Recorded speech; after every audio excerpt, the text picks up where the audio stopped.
أعوذ بالله من الشيطان الرجيم.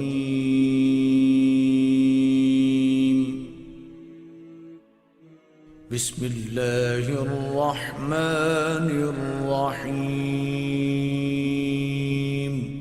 شروع اللہ کا نام لے کر جو بڑا مہربان نہایت رحم والا ہے. الف لام میم. کیا لوگ یہ خیال کیے ہوئے ہیں کہ صرف یہ کہنے سے کہ ہم ایمان لے آئے چھوڑ دیے جائیں گے اور ان کی آزمائش نہیں کی جائے گی؟ اور جو لوگ ان سے پہلے ہو چکے ہیں ہم نے ان کو بھی آزمایا تھا اور ان کو بھی آزمائیں گے. سو اللہ ان کو ضرور معلوم کرے گا جو اپنے ایمان میں سچے ہیں اور ان کو بھی جو جھوٹے ہیں. کیا وہ لوگ جو برے کام کرتے ہیں یہ سمجھے ہوئے ہیں کہ یہ ہمارے قابو سے نکل جائیں گے؟ جو فیصلہ یہ کرتے ہیں برا ہے.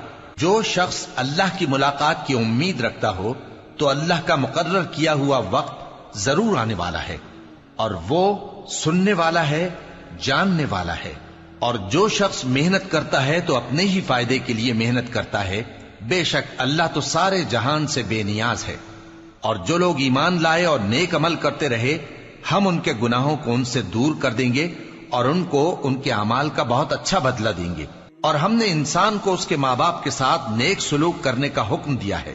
اے مخاطب، اگر تیرے ماں باپ تجھے مجبور کریں کہ تو میرے ساتھ کسی کو شریک بنائے جس کی حقیقت کی تجھے واقفیت نہیں تو ان کا کہا نہ مانیو. تم سب کو میری طرف لوٹ کر آنا ہے، پھر جو کچھ تم کرتے تھے میں تم کو جتا دوں گا. اور جو لوگ ایمان لائے اور نیک عمل کرتے رہے ان کو ہم نیک لوگوں میں داخل کریں گے. اور بعض لوگ ایسے ہیں جو کہتے ہیں کہ ہم اللہ پر ایمان لائے، پھر جب ان کو اللہ کے راستے میں کوئی ایذا پہنچتی ہے تو لوگوں کے ایذا پہنچانے کو یوں سمجھتے ہیں جیسے اللہ کا عذاب. اور اگر تمہارے پروردگار کی طرف سے مدد پہنچے تو کہتے ہیں کہ ہم تو تمہارے ساتھ تھے. کیا جو اہل عالم کے سینوں میں ہے اللہ اس سے واقف نہیں؟ اور اللہ ان کو ضرور معلوم کرے گا جو سچے مومن ہیں، اور وہ منافقوں کو بھی معلوم کر کے رہے گا. اور جو کافر ہیں وہ مومنوں سے کہتے ہیں کہ ہمارے طریقے پر چلو اور ہم تمہارے گناہ اٹھا لیں گے، حالانکہ وہ ان کے گناہوں کا کچھ بھی بوجھ اٹھانے والے نہیں. کچھ شک نہیں کہ یہ جھوٹے ہیں اور یہ اپنے بوجھ بھی اٹھائیں گے اور اپنے بوجھوں کے ساتھ اور لوگوں کے بوجھ بھی.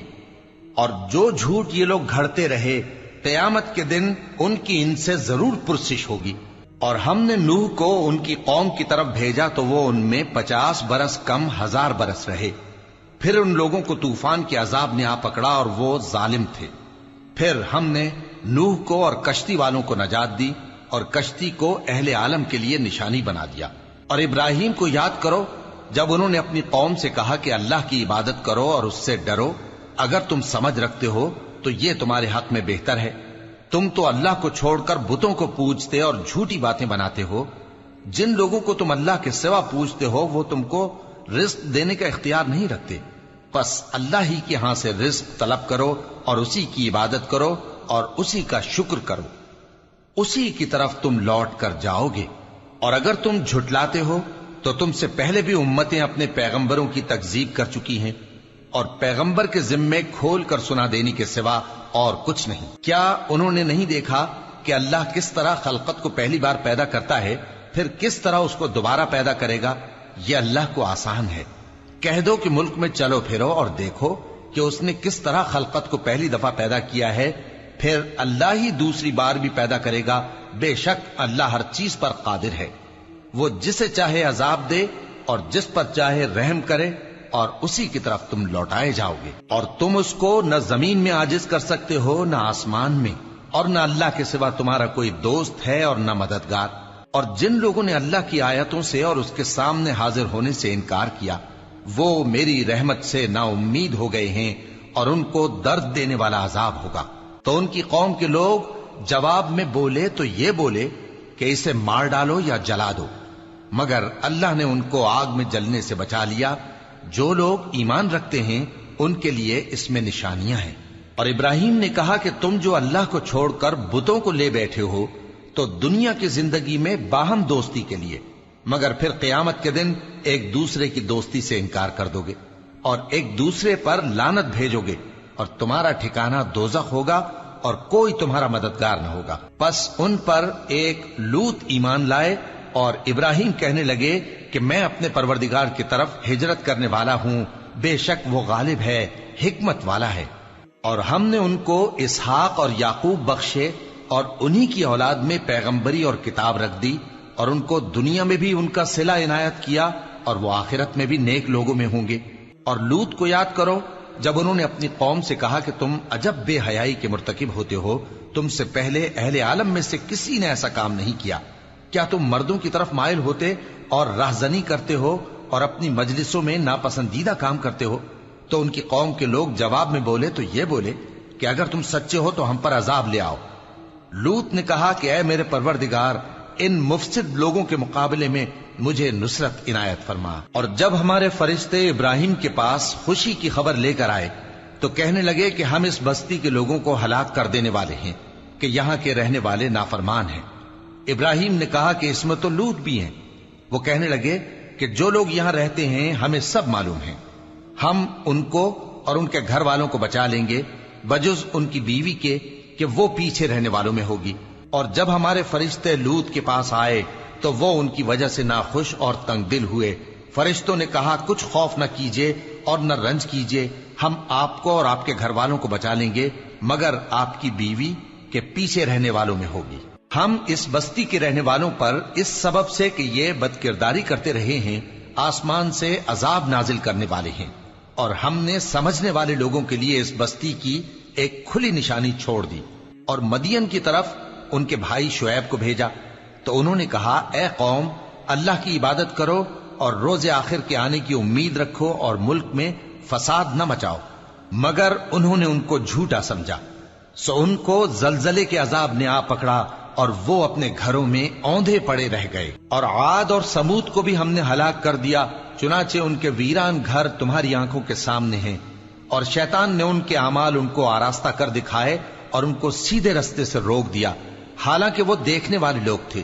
اور قارون اور فرعون اور حامان کو بھی ہلاک کر دیا، اور ان کے پاس موسیٰ کھلی نشانیاں لے کر آئے تو وہ ملک میں مغرور ہو گئے، اور وہ ہمارے قابو سے نکل جانے والے نہ تھے، تو ہم نے سب کو ان کے گناہوں کے سبب پکڑ لیا۔ سو ان میں کچھ تو ایسے تھے جن پر ہم نے پتھروں کا مے برسایا، اور کچھ ایسے تھے جن کو چنگھاڑ نے آ پکڑا، اور کچھ ایسے تھے جن کو ہم نے زمین میں دھسا دیا، اور کچھ ایسے تھے جن کو غرق کر دیا۔ اور اللہ ایسا نہ تھا کہ ان پر ظلم کرتا، لیکن وہی اپنے آپ پر ظلم کرتے تھے۔ جن لوگوں نے اللہ کے سوا اوروں کو کارساز بنا رکھا ہے، ان کی مثال مکڑی کی سی ہے کہ وہ بھی ایک طرح کا گھر بناتی ہے، اور کچھ شک نہیں کہ تمام گھروں سے کمزور مکڑی کا گھر ہے۔ کاش یہ اس بات کو جانتے۔ یہ جس چیز کو اللہ کے سوا پکارتے ہیں خواہ وہ کچھ ہی ہو، اللہ اسے جانتا ہے، اور وہ غالب ہے، حکمت والا ہے۔ اور یہ مثالیں ہم لوگوں کے سمجھانے کے لیے بیان کرتے ہیں، اور اسے تو اہل دانش ہی سمجھتے ہیں۔ اللہ نے آسمانوں اور زمین کو حکمت کے ساتھ پیدا کیا ہے، کچھ شک نہیں کہ ایمان والوں کے لیے اس میں نشانی ہے۔ اے نبی، یہ کتاب جو تمہاری طرف وحی کی گئی ہے اس کو پڑھا کرو، اور نماز کے پابند رہو، کچھ شک نہیں کہ نماز بے حیائی اور بری باتوں سے روکتی ہے، اور اللہ کا ذکر سب سے بڑا ہے، اور جو کچھ تم کرتے ہو اللہ اسے جانتا ہے۔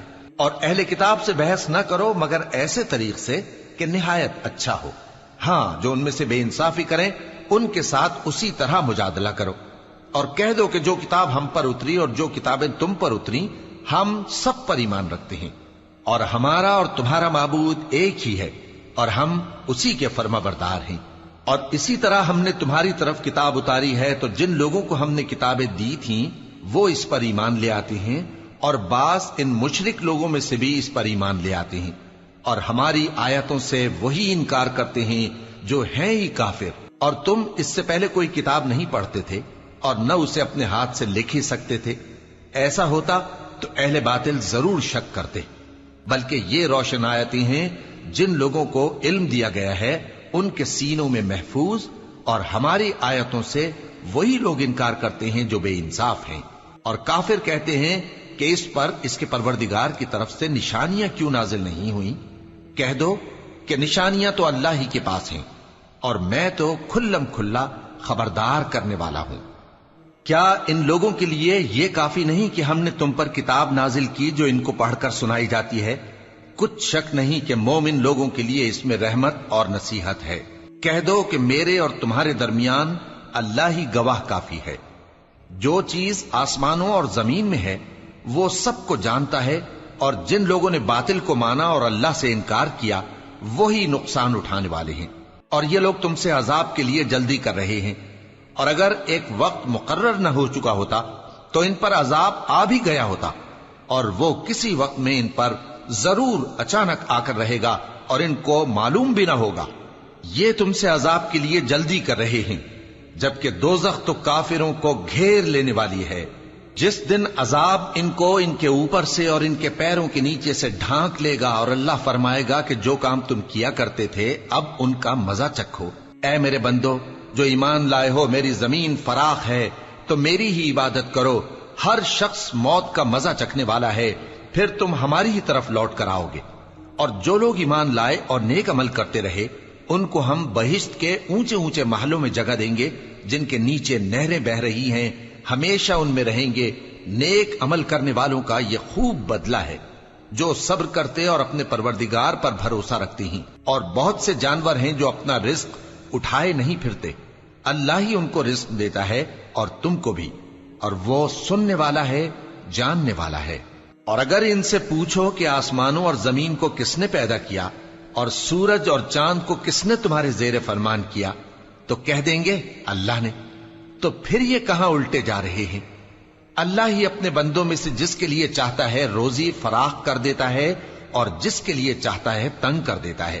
بے شک اللہ ہر چیز سے واقف ہے۔ اور اگر تم ان سے پوچھو کہ آسمان سے پانی کس نے برسایا، پھر اس سے زمین کو اس کے مرنے کے بعد کس نے زندہ کیا، تو کہہ دیں گے کہ اللہ نے۔ کہہ دو کہ اللہ کا شکر ہے، لیکن ان میں اکثر نہیں سمجھتے۔ اور یہ دنیا کی زندگی تو صرف کھیل اور تماشا ہے، اور ہمیشہ کی زندگی کا مقام تو آخرت کا گھر ہے۔ کاش یہ لوگ سمجھتے۔ پھر جب یہ کشتی میں سوار ہوتے ہیں تو اللہ کو پکارتے، خالص کرتے ہوئے اسی کے لیے اطاعت کو، لیکن جب وہ ان کو نجات دے کر خشکی پر پہنچا دیتا ہے تو جھٹ شرک کرنے لگ جاتے ہیں، تاکہ جو ہم نے ان کو بخشا ہے اس کی ناشکری کریں اور فائدہ اٹھائیں۔ سو خیر عنقریب ان کو معلوم ہو جائے گا۔ کیا انہوں نے نہیں دیکھا کہ ہم نے حرم کو مقام امن بنایا ہے اور لوگ ان کے گرد و نواح سے اچک لیے جاتے ہیں؟ کیا یہ لوگ باطل پر اعتقاد رکھتے ہیں اور اللہ کی نعمتوں کی ناشکری کرتے ہیں؟ اور اس سے بڑا ظالم کون جو اللہ پر جھوٹ بہتان باندھے، یا جب حق بات اس کے پاس آئے تو اس کی تکذیب کرے؟ کیا کافروں کا ٹھکانہ جہنم میں نہیں ہے؟ اور جن لوگوں نے ہمارے راستے میں محنت کی ہم ان کو ضرور اپنے رستوں پر چلا دیں گے، اور اللہ تو نیکوکاروں کے ساتھ ہے۔